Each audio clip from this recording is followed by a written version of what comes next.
Today on the show, we're going to drink the Organic Ginger Defense for immunity. Pour l'immunité. Let's go. We got Cove Kombucha. We're doing up a naturally delicious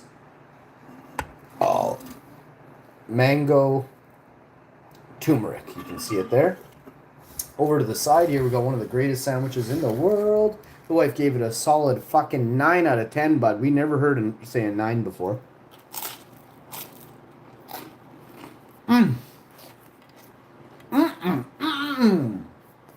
How you doing? Man, we gotta protect the kids. No one else is.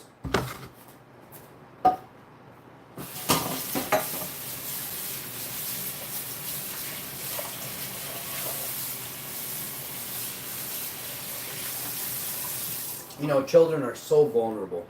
So vulnerable. I think it should almost be the death penalty. If you troll a kid and you get them to do something that is horribly bad, you should face the death penalty.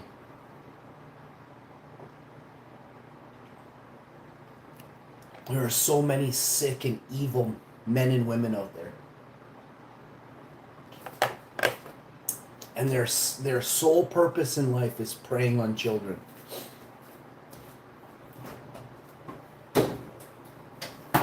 I've seen these people firsthand. I was putting the milk away and I just had a sip of almond drink there. And I can't express to you how serious it is. These people get away with it every day. Now, I personally don't know anybody right now, but throughout my lifetime, I should be very specific, I would always do the right thing, and I would always go straight to the police. I would drag the person right to the police station by their fucking teeth. I do not fuck around.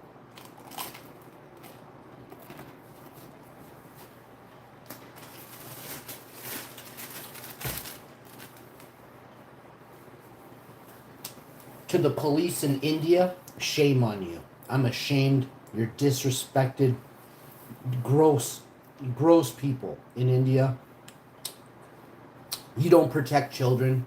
You allow child marriages. India is gross. 20% of children in India are married off while they're children. Gross me out. 1 in 5 girls, 1 in 6 boys are married off, basically sold off. If you know about dowries, you understand that a dowry means they pay money for. So when when another family pays money for a little girl to marry an old man, that's sex trafficking. That's fucking sex trafficking. So the word dowry, when used with underage children, is sex trafficking. I think we need to condemn India on an international front. In Canada, we do it all the time to China. I think we need to stand up and condemn India today. If anyone in Canada is practicing this, we should bring back the death penalty for those involved. The parents of the ones selling the girl or the little boy, the parents of the ones buying the boy or the girl, and the husband. I guess it can be a wife too, because it sounds like the wives buy young boys. This is so fucked up. It hurts. I know a Canadian when I hear one. Let's fucking go. I am the man. I am a Viking legend who happens to live in Canada. I'm a German Viking legend. German and Icelandic descent who lives in Canada.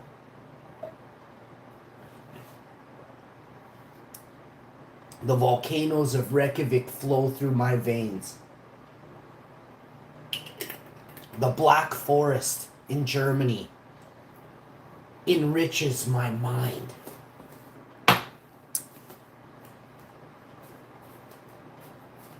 I'm a Swedish Norwegian from Buffalo. You fucking rock. How's New York City doing? Hey, did you ever go to a hockey game and see Alexander McGillney play hockey? He was the year Teemu Selanne was the rookie, was the best player in the NHL. I can't remember, 92, 91, 93, something like that. I was a little teenage kid, or just about to be a teenager. The Alexander McGillney, didn't he two-hand a guy with his stick across the back?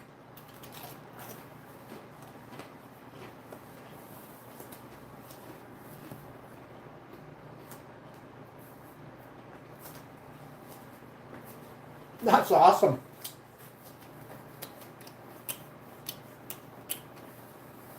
You live near Colorado Springs?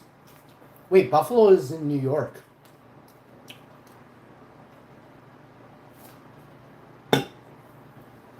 Ah, you're from Buffalo. I got you. I see you. I see what you're doing. You moved around a little bit, did you? Yeah, you get the fuck out of Buffalo, didn't you? Too much snow for you up there? Colorado just the right amount. Not too much, not too little. Buffalo, they're putting in what, 6-10 feet? Just in December, hey? Welcome to Winnipeg weather. It's where I grew up, yeah. I'm from Winnipeg.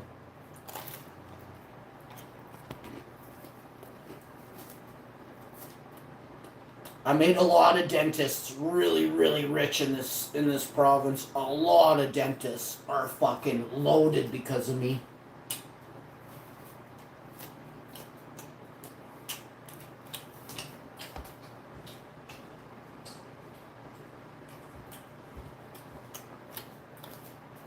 I'm so tough. I got plowed by a 300-pounder. I gave him a cheap shot. I let him have one. I should never have done that. I was tanked and I was 19, 18, 19. He plowed me so hard. He cocked his arm back and swung with all his fat might. Man, that dude hit me so hard. He could bench like 250, 285 pounds one time, but he could bench it. He's a big boy. Real man. And I got a fucking steel jaw. No, nothing on me is less than steel. I was laid out on a pool table. My molar was my very back molar was dangling. It was like 2 inches off out of my mouth, hanging from the root. Oh, I'm 18 or 19. Fuck, I'm with my girlfriend, this smoking hot chick who wears just thongs all night when we're walking around my house. Fuck, I put my tooth back inside my mouth. I shove it back up inside my gums, and I push my thumb in, and I just insert it back in that spot, eh? I pump it right up in there. Man, I ate soup for 2, maybe 3 or 4 weeks. She was bringing me soup all the time as well. I fucking couldn't even have toast or nothing. I just ate soup, and I lost some weight, but I was eating like 14 fucking cans of soup a day. And I'm a big guy. Like, I eat a fucking ton of food. And I was still working out. I worked out every day. Every fucking day. The next day I worked out for 4 hours. Went for like a 2-hour run down the beach, everything. Fucking 3 weeks later, I could chew on it. I could break a jawbreaker, a gumball with my back molar. Just after 2.5, 3 weeks, it was back to normal. I had an extra tooth for like 9 years. It's pretty epic.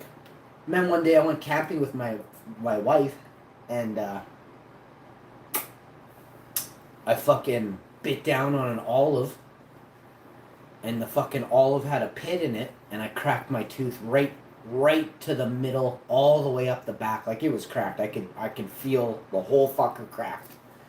And oh my god, I've never been in so much pain for. I called the dentist. I was like, yo, and they're like, it's Sunday, we're booked up, and I was crying. I'm like, oh my god, I've been on like I take an aspirin for 2 fucking days straight, can't sleep. And the lady was so nice. She's like, you know what? I'm gonna talk to the doctor. They stayed late. They extracted my tooth, everything. These people took care of me. They're the nicest people. They took care of me in my time of need. Shouldn't even been a time. They made time for me. So if somebody's ever in need, I fucking hold out my hand. I stop what I'm doing, and I assist them because I know what it's like to really need help, eh? And there's not a lot of good people out there. They were good people to me, and especially the secretary. She made it happen. Without her, I was fucked. And it wasn't easy to get it out either. That tooth, it cracked. They only got half of it out. It was fucked. They had to break the tooth apart. Like, I got strong fucking teeth. They had to break the tooth apart and completely. It was a mess. I couldn't even believe it. They were like, I didn't want to tell the guy what happened because I don't want him to know how rough I am. Eh? I don't want, because they put fucking notes in that stuff. Eh? I don't care, but like, he's a nice guy. I don't want to be like, yeah, I'm a fighter, bro. Like, and he's like, oh, a fighter. Like, what do you beat up like 900 people in my lifetime?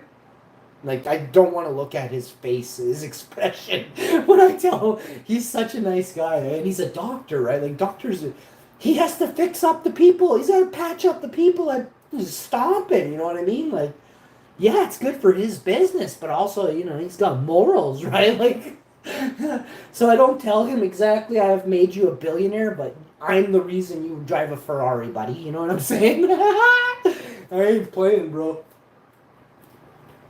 I don't look like I'm gonna knock the shit right out of you, but I'm telling you, if you're evil, I'm gonna knock the shit right out of you.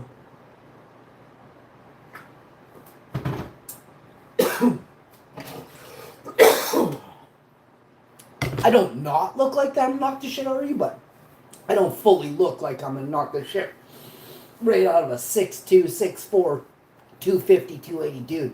But I've done it like 900 times. You want to check it out? Fucking make me a millionaire. I want to knock out every bully on YouTube. I want to do YouTube bullies just get pummeled, I want to do some kind of like weird videos where in a row, like I knock out 9 dudes in a row, one after the other. No breaks, nothing. Just ding, next fuck. Ding, next fuck. Get in, hurry up. You're slowing the fucking line down, bud. Bam! You know what I'm saying? Ooh, I can't wait, bro.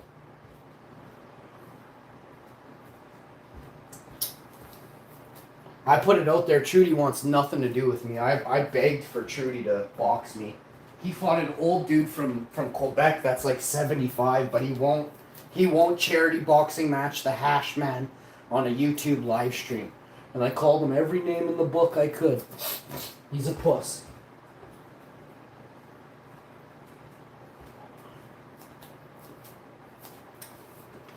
I think I put 2 or 3 pairs of boxing gloves on in my life. When I was a kid, we used to do knockouts in my buddy's basement.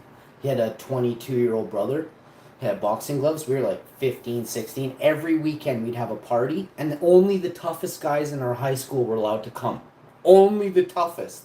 If we even thought you were gonna cry, we'd beat you up at school, and then you just couldn't. You were told you couldn't come because we beat you up again before you even got in the door. You know what I mean? You could not come if you were not the toughest. And we wanted to see. Everyone thought there was like we had dudes with gonads. We had the biggest, meatiest dudes. Man, it was me and another dude. We knocked out everyone. I'm a knockout specialist. I think I've been knocked out on a pool table. I've been knocked out once in my life. I am a knockout specialist. I also have a steel jaw. Like, you can't penetrate my jaw.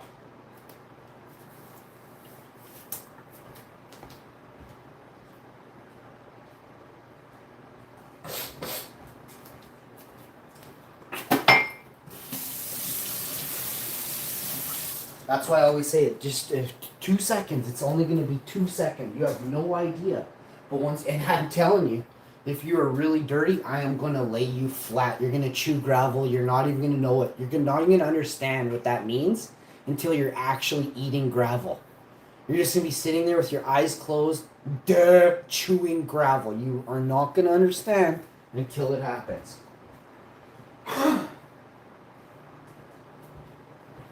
Yeah, there's a lot of people that think they're tough, and I would sure like to make short work of them, you know?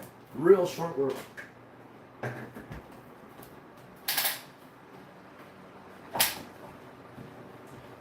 Ever since I was young, though, I always wanted to beat up the bully. Ever since I was young. Like, we used to go, like, on a Friday night. Me and my buddies, we were, like, 15, 16, whatever it was, 13, 14. We'd go to the Subway at midnight, 1 a.m., 2 a.m. There'd be, like, drunk dudes coming back from the bar, and we'd line them up. We'd be like, hey, that dude right there, the biggest one. He's kind of stumbly, but he's the meanest. That dude. And we'd go stand in line, and we'd say who we thought we're going to have to pick a fight with, right? Before you knew it, before we even got our sandwich, we were outside of Subway, bopping dudes' skulls right by the picnic tables, right in the front of Subway.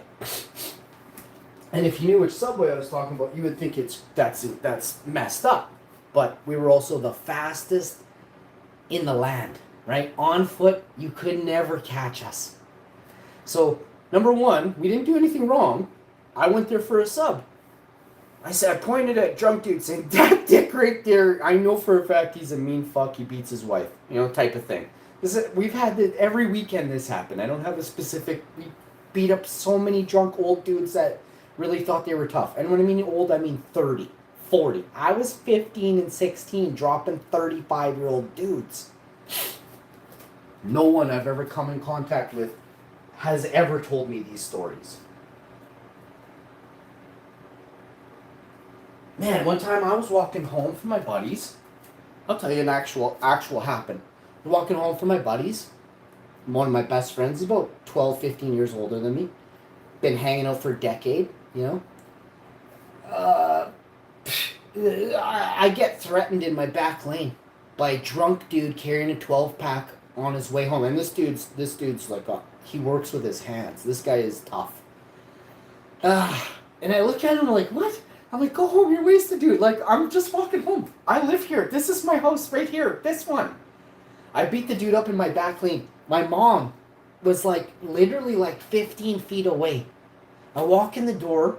I quickly rustle by her and I run to the washroom. I wash my hands, get it all off, everything. She's like, hey, what's the commotion? What was all that noise in the back lane? I'm like, I don't know, some kids were throwing rocks or something. I yelled at them, they ran away. A dude was still laid right out there. I took his 12-pack, I put it on the side of my house there, and I kept it. I'm like, you don't need this, you drunk fuck. And I gave it away in the morning. Morning time, I gave that 12 away. Another time, these guys were banging fireworks. I don't know how old they were, twice my age. And they had $60, $70 in fireworks. And they're lighting them off and shooting them up over houses and roofs. Man, they came a little too close to my roof. I ran outside of my gotch, barefoot in my gotch. Just my gotch on. Barefoot. Ran right out. And I've done this hundreds of times in my life. You want to know why? Because it's the best way to rock and roll. You can't grab anything on me. If you touch my hair, as soon as you take your hands and put them on my hair, you don't realize how much trouble you've just created for yourself, leaving your entire open area wide open. It is now game on. You're about to pull my hair. I'm about to make you feel pain you never felt before. So just think about what you do before you do it. And always remember, if you think that guy's biking, fucking run. Turn around and run. Say sorry for miles while you're running. It's not going to help you, but I'm telling you, turn around and run. You get an extra 15 seconds to do your shitty life. You know what I mean? 2 dudes. I tripped one dude, and they're way older than me. I tripped one dude, and the other dude kept running. He had the Roman candle or whatever, some kind of firework, and it was still firing off. I didn't get a name of it as I was chasing these guys down. But the other guy, I trip him. He's got this big box of fireworks, and I tripped that guy. I want that shit. I like fireworks. I'm a little bit of a pyro myself. Let's go.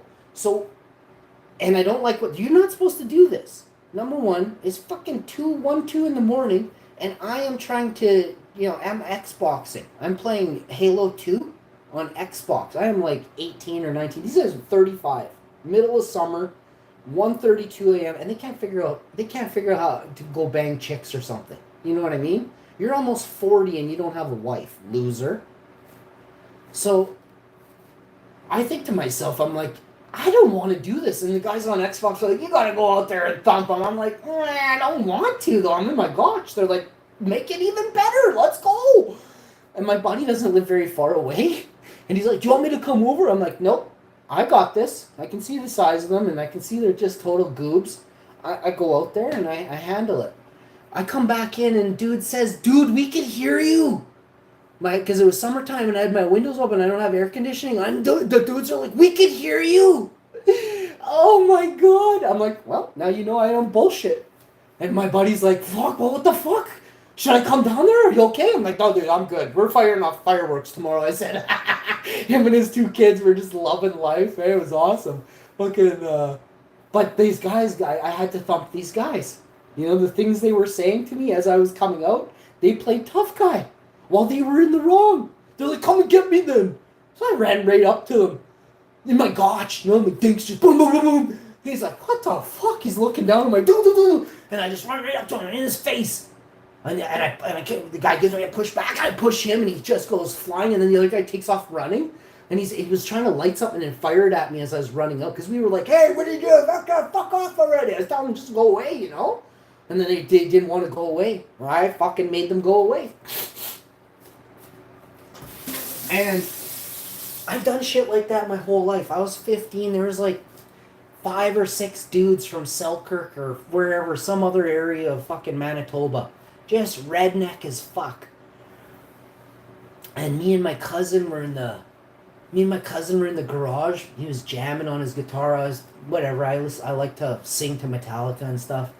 And fucking these guys come by and they're fucking like doing a burnout in the back lane and stuff. And I'm like, oh, this is weird. I love burnouts, so I'm like, okay. They're not firing anything on, the rocks aren't coming towards us, and a little bit of dust, but I mean, it's a fucking burnout, right? Let it happen. Well, a couple guys get out of the cab of the truck and they come up to us. And I'm like, oh my god, I don't know any of you. So I get up right away and I'm like a couple sheets, you know, to the wind or whatever, you know what I mean? Back in the day, I was into some orange juice and some other stuff, and holy crap, man, I'm telling you, I went stood right on the garage line, and I'm like, what are you doing? Like, what the fuck? Cool burnout, but who the fuck are you, and why are you here? What are you doing?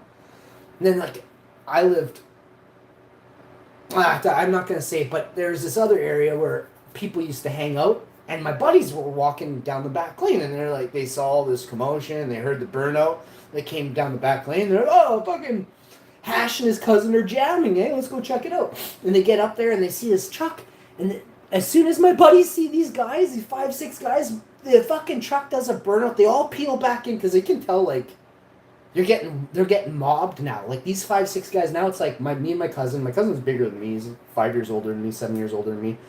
And so we could take 2 or 3 of these guys easy. But I got 3-4 buddies running down the back lane. When I see who it is, I'm like, hey, fuck, over here, Chris, come here, fuck, quick.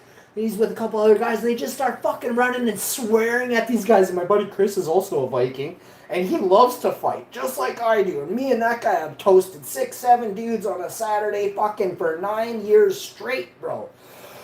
And I know I am fine now. My buddy Chris runs these guys down the back lane, all the way to the fucking, I can't say what, but there's something there, parking lot. And he gets the biggest guy out of the truck, the driver or the driver or the passenger, one of the two, in the front of the truck. He gets him out and he grabs him and he picks the guy straight up by his chest. He picks him off the ground and slams him into this metal sign. One of these big green tall signs with like 8 people's businesses on it. He fucking slams him as hard as he can. The dude hits his head in the back and he's knocked out. My buddy lays him down on the ground really nicely, tucks him in, pats his head. It's hilarious. Turns around, the other guy's running at him, boom, elbows him. I'm looking at him like, should I help? Like the second guy, like he did, but it's a one-on-one. I mean, we don't jump in. Me and my buddy Chris, we never tag teamed one person, not once in our lives. We never held the dude and let another guy punch him. That's for solid pusses. there would be nothing left of a person who acted like that while we were around. We would toast you. We would toast you. So yeah, that's not a fair fight. So when I was when after I see like the commotion, he put a huge fucking indent into this metal sign. It's like a huge, really tall sign, and it's heavy fucking steel, like it's not thin. It's not the thin stuff, and it's also got like metal behind it. He pushed in both pieces. I was like, what the fuck? And like you could see like the dude's shoulder blades were fucking marked in the sign. Forever. You could still go back there and see this shit. Fucking 25 years later. And he grabs the other guy and fucking just starts headbutting. He elbows him, grabs him by the hair, and fucking headbutts him 3 times. This dude's out cold. Everyone else in the truck starts running. They're fucking gone. They don't even have a ride home. They're fucking scattered. They had to call their moms. Guaranteed they slept in the woods and had to call their moms the next day. I shit you not. And these guys wanted to fuck with us. Like, me and my cousin were jamming, and people just show up in the back lane doing fucking burnouts. I live in a really fucked up place. Really fucked up. These guys said they were in the web and all this shit. When they started saying gang stuff, we're not in no gangs. We don't like no gangs. We fucking took no pity on them. But it was interesting to see how these shitty little... I can't name their names, but these people are connected to reporters and piglets, and they're informants, right? So there's people on Selkirk that claim to be these. I really can't. I can say anything I want, but I choose not to because I know more than those pigs think I know, and all the informants don't understand. One day, very soon, all you pig rats that are fucking illegally corrupt, stealing and poisoning and you're laundering is what the pigs allow these gangs to do, is launder money. If you don't know, you know now. But wait and see what I unveil really soon. Really soon. Comedy clubs in the city, fucking all kinds of stuff gonna be under major surveillance right away.